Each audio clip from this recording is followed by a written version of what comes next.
ગાંધીધામના સેક્ટર 1 વિસ્તારમાં અયપ્પા મંદિર પાસેથી સ્કૂલ તરફ જતા સિમેન્ટ રોડ ઉપરથી પોપડા ઉખડવાનું શરૂ થઈ ગયું છે। 2 મહિના પહેલા આ માર્ગ બનાવવામાં આવ્યો હતો। હલકી ગુણવત્તાનું કામ થયું હોવાના ગંભીર આક્ષેપો સાથે જે તે કોન્ટ્રાક્ટર પાસેથી માર્ગની મરમ્મત કરાવવાની લોકમાંગ થઈ રહી છે।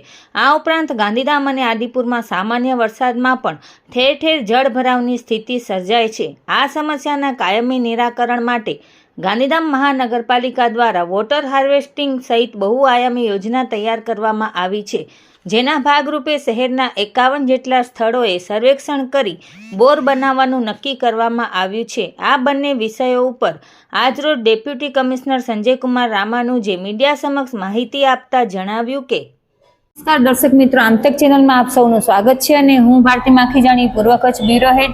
જેમ કે આપણે સૌ જાણીએ છીએ કે હમણાં થોડાક સમયથી ગાંધીધામમાં લોકોના ઘણા પ્રશ્નો સામે આવી રહ્યા છે। જેમ કે સેક્ટર 1માં હમણાં જ રસ્તા બનાવવામાં આવ્યા હતા, પરંતુ થોડાક જ સમયમાં રસ્તાની હાલત ખસ્તા થઈ ગઈ છે।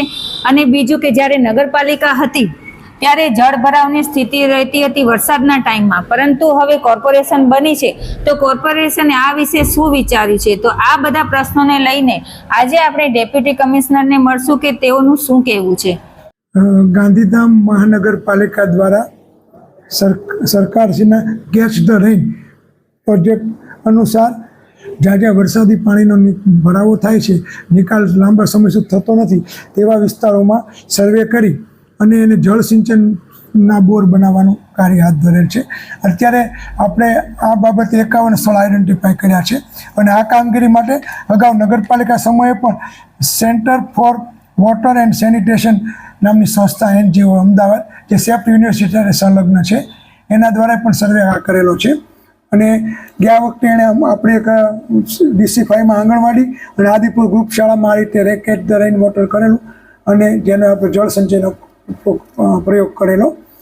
આ વખતે મહાનગરપાલિકા બન્યા પછી માનનીય કમિશનર સાહેબની સૂચના અને કલેક્ટર સાહેબની સૂચના મુજબ આ કામગીરીને વેગ આપવા માટે આપણે જ્યાં જ્યાં વિસ્તારમાં જ્યાં લાંબા સમય સુધી પાણી લોગિન થાય છે તે વિસ્તારોમાં આપણે આ રીતના બોર બનાવવાની કામગીરી સર્વે શરૂ કર્યો છે।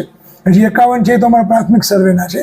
હજી અમે આજુબાજુ જે ગામો છે મેઘપર, બોરીચી કે ગળપાદર કે જે સોસાયટીમાં પણ આવા ઘણા સમય સુધી પાણી ભરાય રહે, તેઓનો અનુભવ એવો છે કે જ્યાં 4-5 દિવસથી પાણી ભરાતું હોય ત્યાં પાણી 1-2 દિવસમાં પાણી બોરમાં જો ઉતારીએ આપણે બોર બનાવી તો પાણીનો નિકાલ થઈ જાય છે। અને બીજું, આ પાણી નિકાલ થવાથી જમીનમાં ભૂગર્ભ જળ છે એનો સંગ્રહ થાય છે અને જમીનની જે પાણીની ગુણવત્તા છે એ પણ સુધરે છે, પાણીનો સ્તર પણ ઊંચા આવે છે।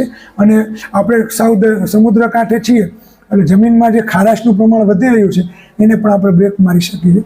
એટલે આ પ્રોજેક્ટને આપણે પાયલોટ પ્રોજેક્ટ તરીકે મેં શરૂ કર્યો છે।